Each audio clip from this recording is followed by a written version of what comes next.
Sound of that tractor means it's time for us to go to work. And I can't wait to get started today because I'm so pumped to have our guest in the studio with us. You guys are in for a real treat today. So when you want someone to succeed or experience good fortune, oftentimes you will wish them luck, right? You'll say, good luck with the new job. Good luck with your test today. Or the passive-aggressive version, good luck with that. Right. And although I've used the expression hundreds of times, I've never really been a believer in luck. I just don't believe that anything happens simply by chance. And I can assure you that outside of the name itself, luck had nothing to do with the success of the company that we're talking about today.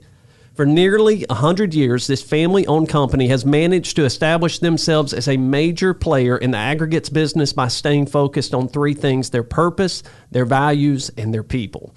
You may know Luck Companies for its most high-profile brand, Luck Stone. Quick history lesson here, and I'm going to roll through this really fast because we're going to dig into it a little bit more through the podcast. But this company was started in 1923 by Charles Luck Jr.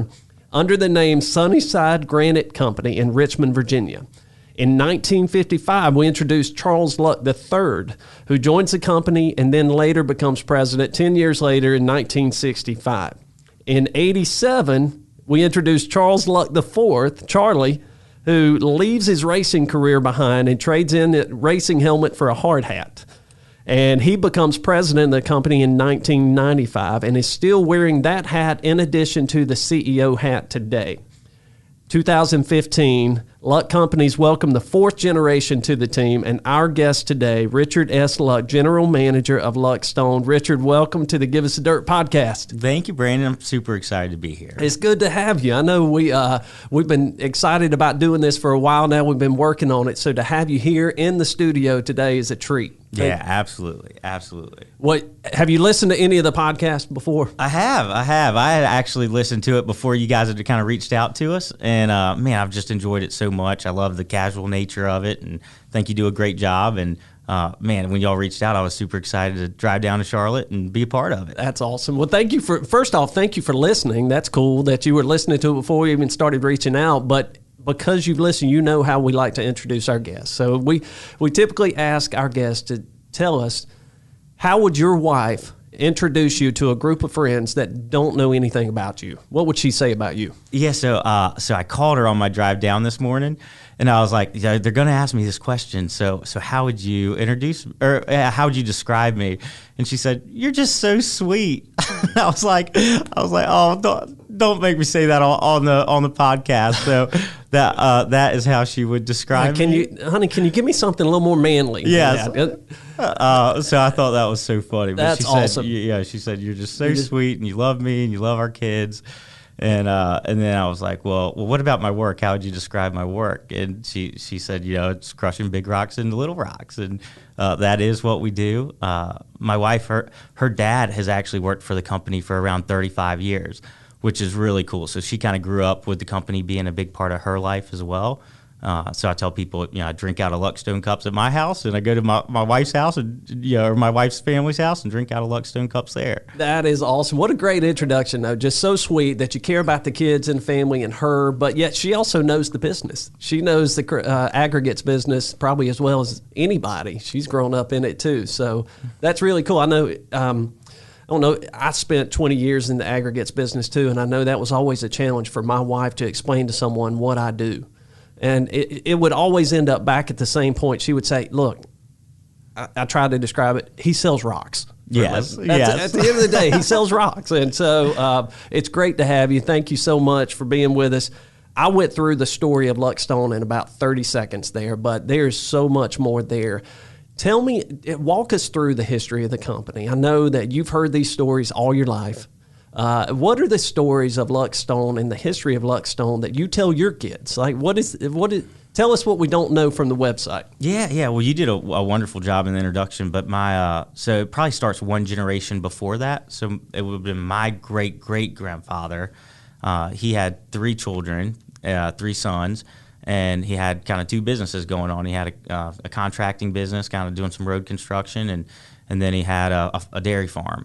And so one of the sons went into the dairy farm, one went into the contracting business, and then the third son was my great-grandfather, the one that started Sunnyside Granite. And so his brother and his dad and him all went in on that first quarry together. And that was going to kind of be a supply deal to his brother, where he'd run the quarry, and they'd kind of have a little family deal going on, and it kind of grew from there, which is just totally incredible.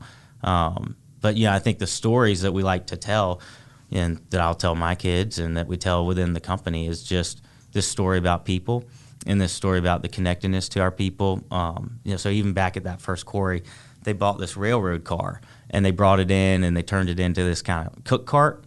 Where they had a kitchen in it, and management and hourly folks would be in the cook cart eating breakfast together. And I think back in those days that was a really rare thing, and so there's just kind of always been this story of connectedness from ownership down to the quarries, and this deep love and passion for people. And so that kind of carried on with my grandfather, and he termed it as just "we care," simply "we care." And so "We care" was all over our quarries and all over our hard hats, and that was just kind of the slogan. And that was kind of, I guess, as simple as you can make it, that we care. And that kind of culture, is alive and strong in our company today. And then my dad came in and sophisticated it with kind of some more tools and processes, and we've retermed it "Igniting Human Potential." So, how do you help associates find their purpose, their passion, and their competency, and put them on what we call their dance floor, like where they can kind of thrive and become the best version of themselves. And so, those are always the conversations that we're hoping our people are in around our company. And so if you're in the scale office and you want to try the yard loader, we want to have that conversation with you. Or if you're interested in something else, what do you want to do? And we believe people are going to perform the best, and we're going to have the best business success when we can kind of ignite that potential within folks. And so that kind of people being our purpose is really kind of the story that weaves itself through the 100 years. That's incredible. And I was hoping that I would learn something today that was not on the website about the history. And I had no idea that this goes back a generation earlier to your great-great-grandfather. Mm-hmm. But that core focus of the people and focusing on the people, like that's been the common thread through every generation, and that was there in the beginning with the cook cart. Yeah. And so we're gonna get into that, and we're gonna talk about igniting human potential, because I think that's what a great line. And when you go to the website, that's the first thing you see, that we exist to ignite human potential. And I had a million questions when I see that, because I don't know what that means when you read it, but you do, and you're going to explain that to us today. And so I was going to ask you when you became part of the business, but I guess that happened at birth. Yeah. So people always are like, how long you worked at the company? And so, there's kind of two answers. One is my whole life, and then the other's officially 6 years, not including internships and all that kind of other stuff. And what was that like as a kid growing up in a family business? I mean, everyone was in, right? Yeah. And, it's been so special to come back and, formally work at the company now, because so many people feel almost like aunts and uncles to me, because you've grown up around them. And, as much as I can remember around the dinner table, if it was 20 degrees out, we'd talk about, what the day looked like for people at Luckstone. And if it was 100 degrees out, we'd talk about what the day looked like. And, I remember growing up in the summers, my dad would take me to the quarries, and, I'd sit in the scale office and, tear off our tickets and hand them out to truck drivers. And, on the weekends when we went into the office or the quarry, we'd climb up and down the stockpiles, which I don't think you're supposed to do anymore. And but yeah, I mean, it's just always been a huge part of my life. And growing up, our parents, I've got two sisters, and my parents were just really awesome around. Hey, follow your passion. We want each one of you guys to do something you love, and if that ends up being the company, there's plenty of room for all three of you all. And if you end up loving something else, chase that. And so we were always exposed to the company, but never felt, forced by the company. And so we each got to chase our own passions in life, and mine ended up being the company and being the people. And, so I'm just so excited to kind of be a part of it now. That's cool you say that, because it sounds like there was no expectation that you take this path. And matter of fact, when we were getting ready for this podcast, we found an article from 2014. I think it was your dad. And it was in the Washington Post, and he was being interviewed, and they were asking him about succession of the company. And he actually made that point. He said that a leadership position is not guaranteed at the company, and he wanted all three of his children to find their own path and develop their own skills. So exactly what you just said. Was there a time did you ever want to do anything else, or was this your path from the beginning? Yeah, it's kind of interesting. So I remember I was a junior in college, and I'd always wanted to come back to Luck Stone. Like, I'd done internships there, and I'd loved it, and knew it was what I wanted to do, and so I was gung ho on graduating college and coming back to work. And I remember Dad kind of set us all down, and he was like, "Hey, we've been talking, and we really think it's healthy for all three of you to, if you want to come back to the company, you guys got to go outside and work somewhere else for 2 to 5 years, and really you grow into your own self, and prove to yourself you can make it out in the world, and find your own passions, and then and have some successes and have some failures, and after a couple years, if you still want to come back to the company, then we'll talk about it, but we really want you to go do something else." And I remember being like, that does not make any sense. You tell us all the time to follow your passion. I want to work at the company, and I was so upset. And it ended up being one of the biggest blessings in my life to kind of be forced to go do something else. And that time away really allowed me to grow and mature, and explore other things. And so I ended up doing a program called Teach for America, which landed me in a high school teacher, a math role, actually here in Charlotte at Olympic High School. And then I moved back to Richmond and worked in the nonprofit world. I actually started a nonprofit focused on low-income entrepreneurship, and did that for several years. And then my dad came to me, and I loved that. Like, I was having an impact. I was seeing it firsthand. And my dad came back to me, and he said, "Hey, I'm going to be retiring in 10 to 12 years. And you've always said that you want to be, a potential direct successor to me." And he's like, I got to have 2 or 3 people to pick from when I retire. And if you want to be one of those 2 or 3 people, to think you can learn the business in 10 to 12 years is pretty ambitious anyways. And so I'm not telling you to come back now. And if you never want to come back, that's okay too. But if you want to be a potential kind of successor candidate, we got to start now. And I remember that being a really difficult conversation in my life, and me kind of questioning, was the family business for me, or what was going to be my answer to that. And a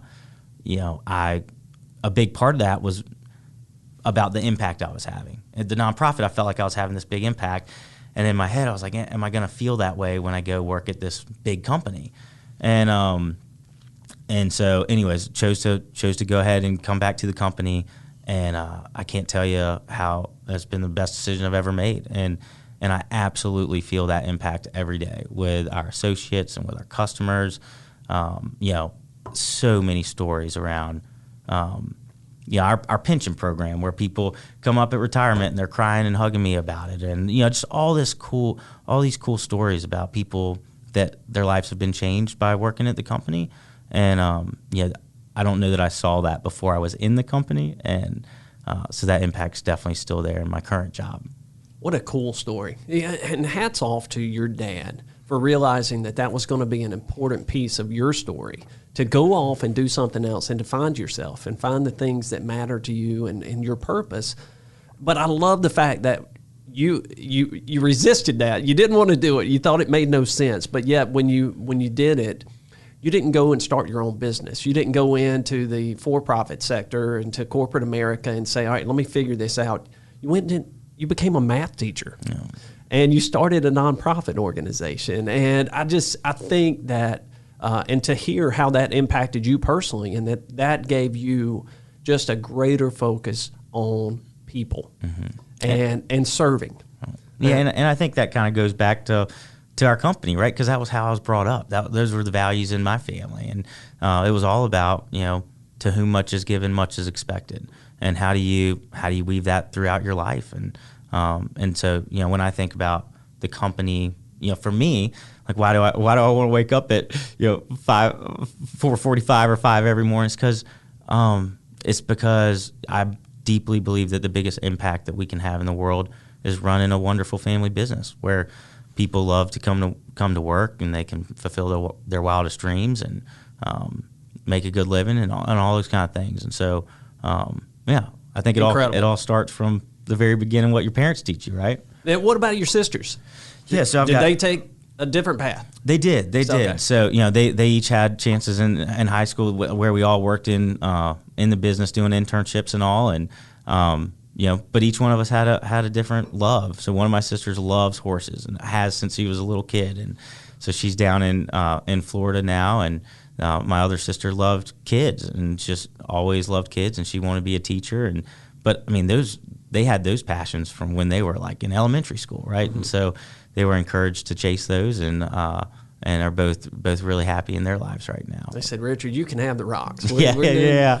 Well, so our listeners may not realize how large Luck Stone has actually become, or Luck Companies has become. You guys are the country's largest privately held, family-owned and operated producer of crushed stone, sand, and gravel. And so I know how big of a deal that is because I spent 20 years in the aggregates business. But for our listeners that may not know, talk to us about what Luck Companies and Luck Stone looks like today. What does the footprint look like? What does the scope of the company look like? Yep. So we have about 900 associates, and we have 22 crushed stone plants from Virginia to Georgia.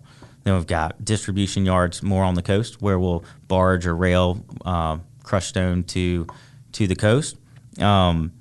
And it's been incredible, the growth journey that we've been on in the last five or 10 years. Primarily for the longest time, we were really just a Virginia-based company. And about maybe 8 years ago, we decided we wanted to really intentionally grow. And so, we felt like we had a really good position in the growth markets within Virginia.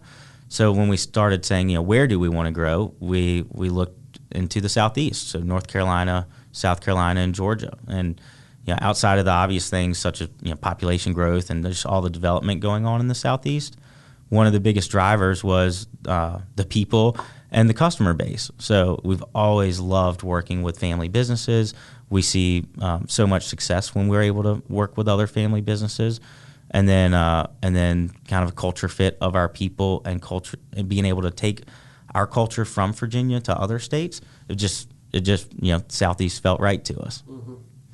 And so I don't know, people that haven't been in the aggregates industry may not know how big of a deal that is. When you decide, all right, we're going to go into growth mode, we're going to start scaling the company, like that's not the same as putting up a store here on the corner, right? In the aggregates industry, that is a big process. It's a huge process because typically people are resistant to a quarry going up in their backyard, right? And so what has been your approach to being able to expand and to open up new locations? You're at 22, is that right? 22 mm-hmm. plants now? Mm-hmm. How have you guys approached that, and what has been your how have you been successful into moving into these new communities? Yeah. So I think there's kind of two ways to grow. So one, you can purchase, you can acquire, so you can purchase other quarries, and then the other one is to start brand new ones. So on the acquiring quarry side, there's just not that many family-owned opportunities out there. There's not many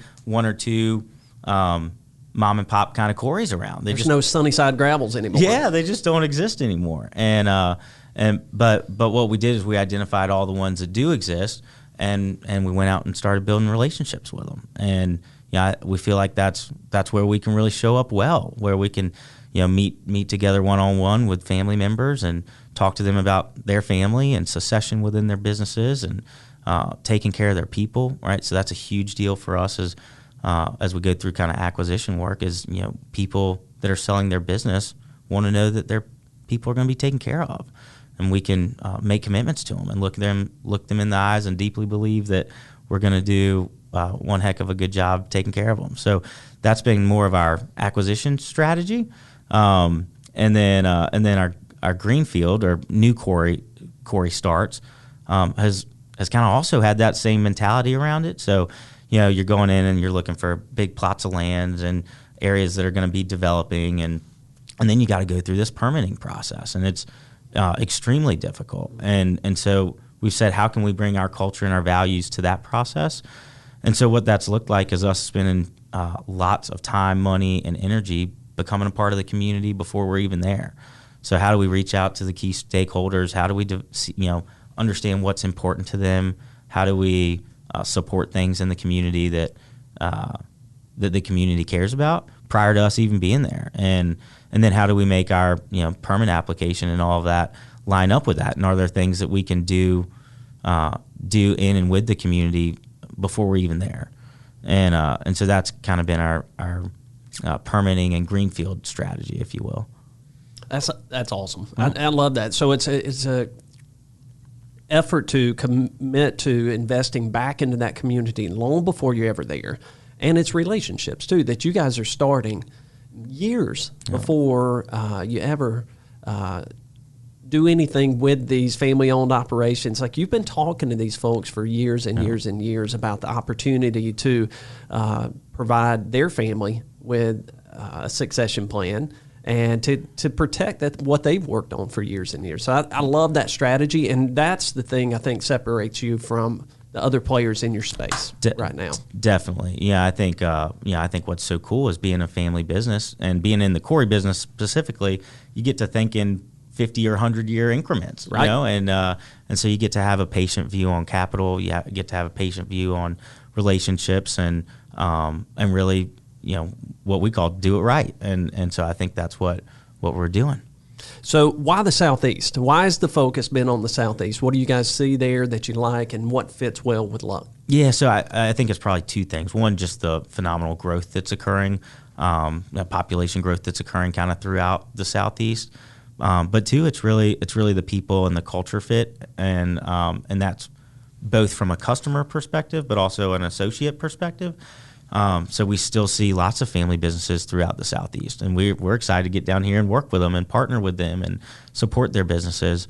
And then we think that, when we think about our culture, we think it fits perfectly throughout the Southeast as we're hiring and onboarding and talking about values and all of those things. And so, I think those are the two main things that really drew us to the Southeast. I want to go back. You mentioned this earlier, and I want to go back to it because I think this is a very intriguing part of your company story and your family story. And now we found out it goes all the way back to your great-great-grandfather, but this interest in people and investing in people and igniting human potential. So talk to me. That's the mission of the company. That's what you see when you go to the website, and that's what you've talked about 2 or 3 times already in the podcast. What does that mean? And how do you guys practice that as a company? Yeah. So, I think you can kind of describe it in stories, and so I'll try to do that. And so, we just acquired Arat Rock Products, which had 2 quarries in North Carolina, one in Mount Airy and one in Eden. And so, when we show up, the first week, there's all kinds of emotions from us and from the associates there. And so we had several Luck associates that had decided to move down to the area and be part of that. And, and day one, the new plant manager that was a former Luck associate, he identified an associate in the scale office that she just wasn't in a good spot. And her son had a football game later that day. And so he got a couple people together and just went over and supported her and went to the football game. It was like, man, that is so cool, And so there's just so many of those stories that are going on every day. But when we think about igniting human potential, it kind of goes back to understanding who you are as a person, what you care about, and living in alignment with those things. And so, we've got a series of tools and processes and training classes that we put all of our associates through, everyone from my dad all the way down to folks in the quarry. And so it starts with, I guess, self-awareness around why are you who you are, and what do you care about the most. And so once we're able to get people there to where they start understanding those things, then we can have really great conversations about how are those driving the behaviors that we're seeing show up. or what are the things that you really care about or are passionate about, and how can we help you find your dance floor to the best job, the right seat on the bus, if you will. And so I think when you're in our company, it makes sense what all that means because you see us doing it. And I think that's what leads to such cool performances, because we're always trying to grow people and put them in the spot they want to be in. And I can't tell you how many stories we've had where associates come back and say, man, all the things that I've learned here about myself, I've been able to apply at home. Like I've been able to talk to my wife about my style preferences or my values, and now she's saying, well, that makes a lot of sense why you're this way at home. That kind of stuff. And so yeah, I think that's a little bit about igniting human potential. I love that you describe igniting human potential with stories, and that you use examples. And matter of fact, I taught you, and I know we have mutual friends, some that work with you at the company, and I talked to them in advance of this podcast. I said, look, talk to me about this igniting human potential thing. Is this real, or is this a tagline? Is this something that the company, just says because it sounds good? And they said, no, this is real. And they went into story after story. This young girl wanted to go to college to do something else, and the company did this for them. Or, you guys just went through this huge compensation revamp process where you gave the money back to the people and really and the gentleman that I was talking to about you specifically, I said, how does Richard practice igniting human potential? He said the most important person to him is the person who's right in front of him, and he gives everything he has to the people, and talking to them about what's important to them, what their purpose is, and as you described, finding their dance floor. I think this young man said he's watched you talk to people with marriage issues and issues with kids, and so I wanted to just pull that out a little bit more so that our listeners know this is not a tagline. This is something that has been ingrained in you from day one. This is something that goes all the way back to the cook cart and has just carried through for almost 100 years and now is part of your story and your leadership style. So yeah. I think it's really cool. I love that. I love that it's not a growth number. It's not a size number. It's about finding the potential of the people that make the company. Yeah. And I mean, I think what's a really cool part of that story is that, that's not Richard's leadership style. That's the leadership style that 900 people at our company have an expectation that's all their styles, right? So if it's a foreman with someone on their team, we're hoping that they're showing up that same way. Now, is that a class? You mentioned that they go through a process of determining their purpose, their why, their dance floor, the right seat on the bus. Is that something that every employee goes through? Yeah, so we've got kind of a curated kind of class and curriculum that over your first 2 years you kind of get exposed to all of it. And so there's a series of tools and processes there that everyone has exposure to. And then we've kind of incorporated it through all of our business practices. So there's some tools like that, and then there's there's our true values that we have up on the wall with very specific behaviors. And so we try to figure out ways to how do you implement that into your daily practice. So we have a style test where you get assigned like different colors based on your style.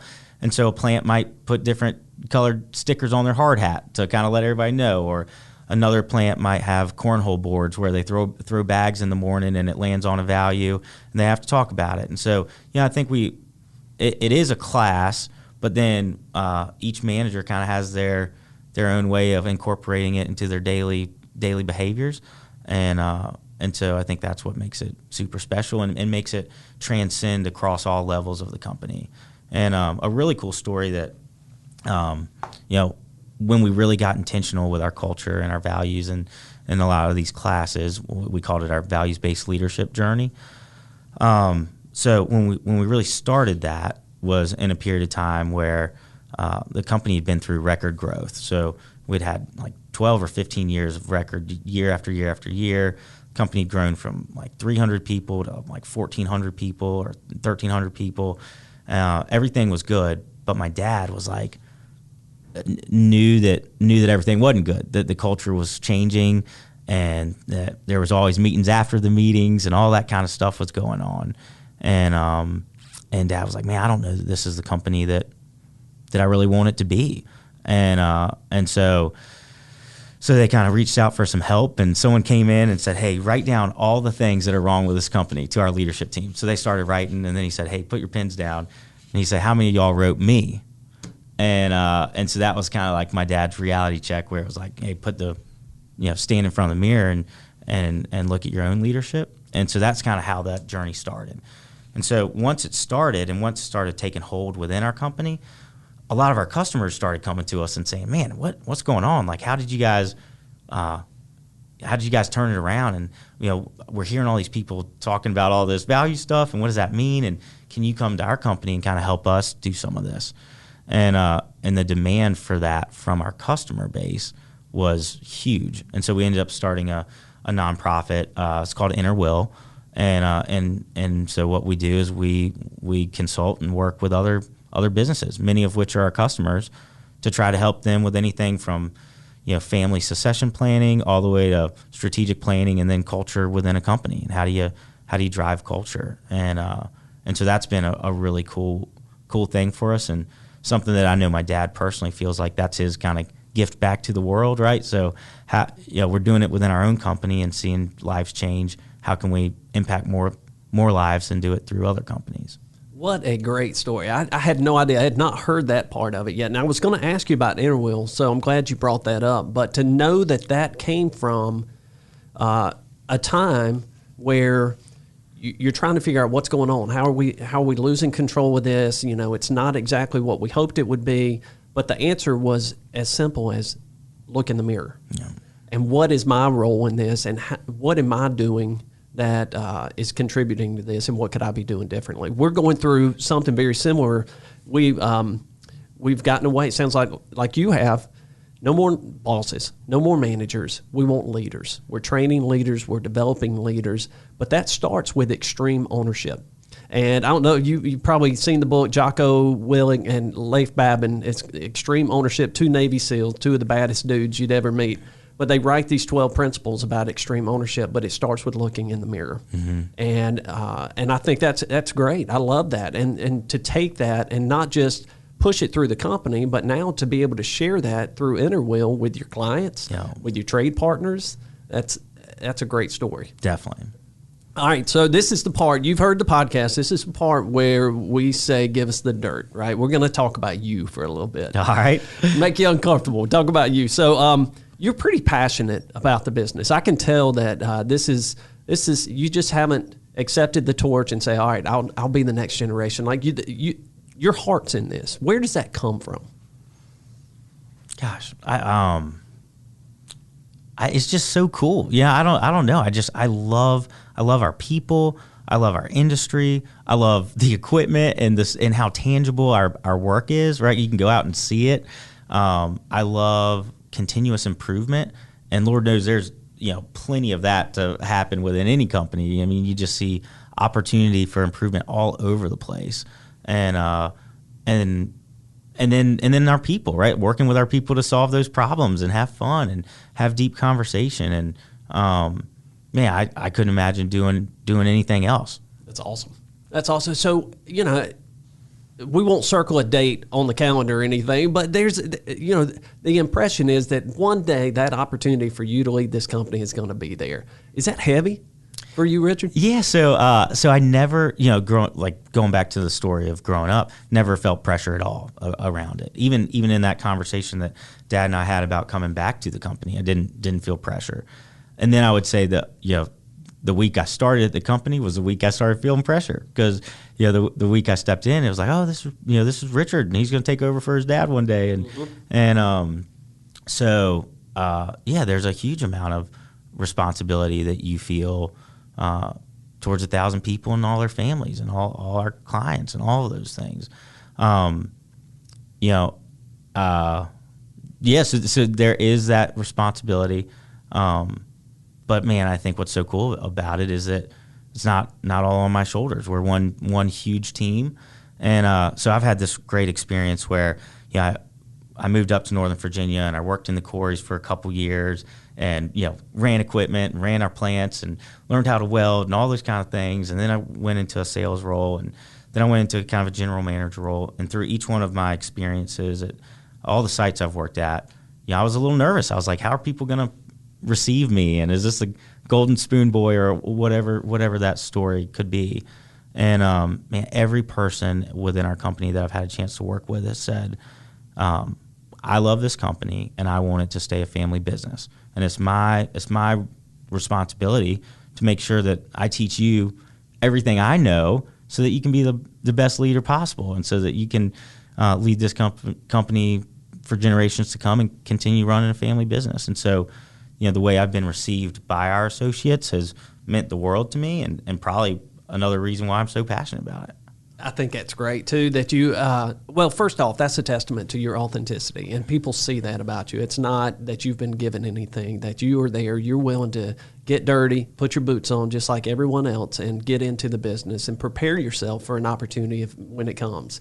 And I love the fact that you're leaning on your team members to help prepare you for that. I was getting ready to ask you in the next question, how are you preparing yourself for that opportunity? But I think you answered it, that you're going out to the team, to the 900 associates and team members that you have, and saying, look, teach me, get me ready. If this is the path that I'm supposed to take, I need your help to get there. And they've taken ownership in your development as well. Definitely. That's really cool. So this is kind of a tricky question. So, this is 100 years of family leadership and a family-owned business, and I've got to imagine that each generation looks at a little bit different. Sure, there are common threads through all of it, right? The focus on people, even the college. I mean, that VMI was a huge part of the family tradition there, but each generation has probably looked a little different. What does version 4.0 look like? That is there something that you say, all right, I've looked at it, I've seen my great-grandfather, my grandfather, my dad go through this. If I get that opportunity, this is something that I would like to do a little bit differently. Yeah. So we're in a really interesting spot within our organization's leadership right now, where we've got 14 officers, and about half of them are under 50, and half of them are over 60. And so there's, we've got this like 6-year period of time where all of us are all together, and that's really cool because we're all learning from each other and pushing each other. But then there's going to be this kind of transition of leadership to kind of our next generation, and I feel very much a part of that. And so we've got this kind of leadership transition that's ahead of us, and then we also have this new footprint, this new like four state footprint that's continuing to add complexity. And how do you technically support that? How do you bring culture across different states?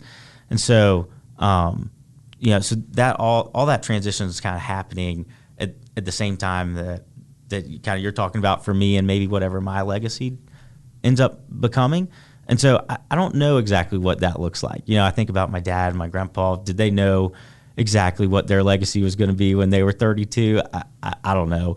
But what I do know is that it'll be about our people, and that's because that was my dad's deal and my grandpa's deal and my great grandpa's thing. So, I don't know what the spin on that will look like for me. I don't know what will happen in the world or what will happen in my life that drives certain passions around our people. But I think there will be, the 4.0 of our people work, and then I don't know what will happen to our business. Things are changing so fast out in the world, and so I think we just have to be able to, be aware and be agile and ready to move and understand what's going on in our markets and with our customer base, and how's technology going to change everything. So there's going to be something on that side too that I don't know that I can see it yet, but we'll try to be aware of. And but it'd be cool to sit down and do this again in 30 years.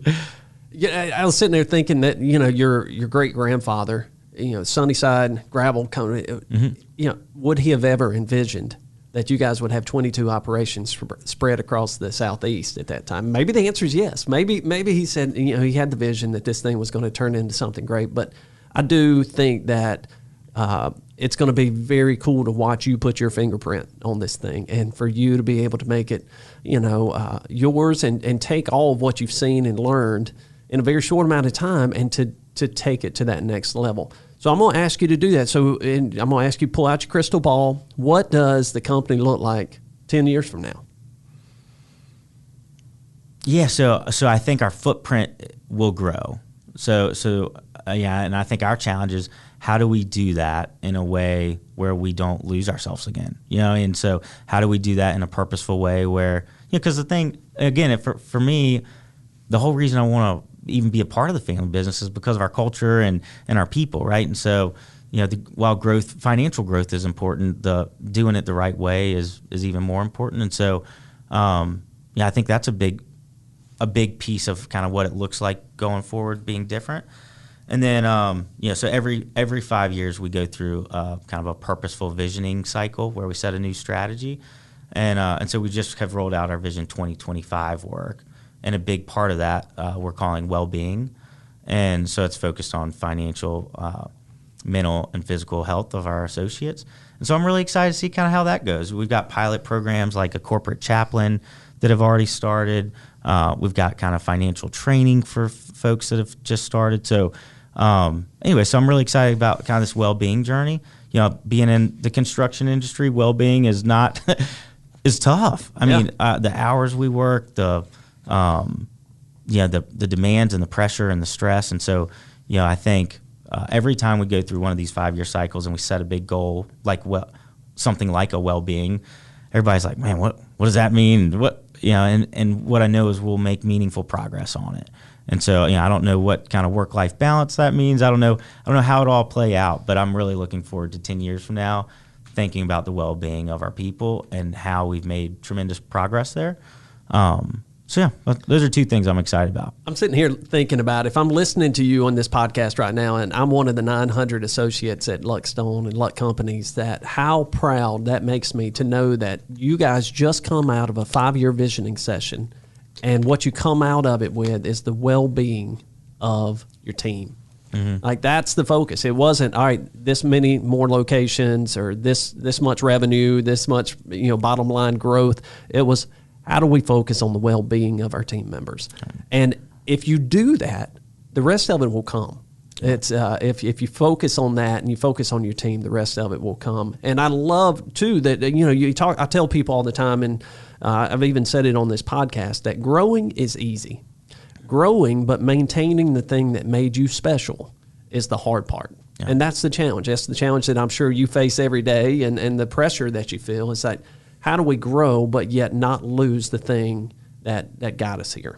And that's a challenge, especially in the space you're in. You guys are swimming in big waters with some big fish, and but I think that's the piece that separates you from it, that you do have that culture to lean back on. Yes, absolutely. All right, so last question. What do you want people to know about Luckstone, Luck Companies, that they don't know already, or that they can't see through the website? If someone's out there and they're thinking about, hey, what am I going to do? Maybe there's that math teacher out there, or that that nonprofit person that's saying, hey, I'm thinking about changing directions. I want to get into the aggregates business. What do you want them to know about your company that they may not know just by going to the website?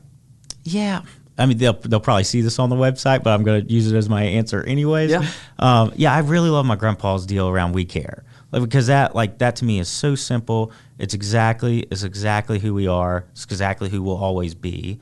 And so I hope they know we care. So whether it's a interaction with Inner Will where we're working on their business with them, I hope they see that we care. On our customer side, we our slogans, like kind of what we tell within our sales teams, we say stone is just the start, right? And so it's way more than just a stone, right? It's about us caring. It's about us providing all the resources that we have, doubling down with our customers to understand their business and showing them that we care, right? And then if you're an associate kind of thinking about Luck, same thing. It's like, we want you to know that we care about you and your family, about your well-being, and about your hopes and dreams. And so, I think all that is wrapped up into this kind of people as our purpose story that's currently landing in this spot of igniting human potential.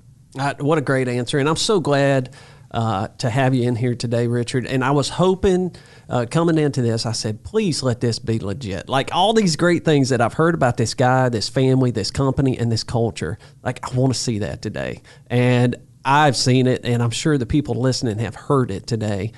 Congratulations on what you and your family and your team have been able to accomplish. It's very impressive, and I know it's something that all of you are proud of. I wish you nothing but continued success in what you've got in front of you, and really appreciate you being able to come and share a little bit of your story with us today. Well, Brandon, thanks so much. It's been a ton of fun.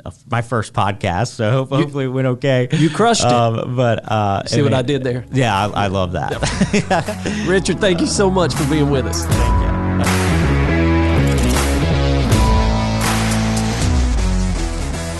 Thank you for listening to this episode of Give Us the Dirt. Our podcast is powered by Hoopaw Grading Company in Charlotte, North Carolina, and produced by Well Run Media and Marketing. Visit our website at giveusthedirtpodcast.com and subscribe to this podcast on Apple and Google so you never miss an episode.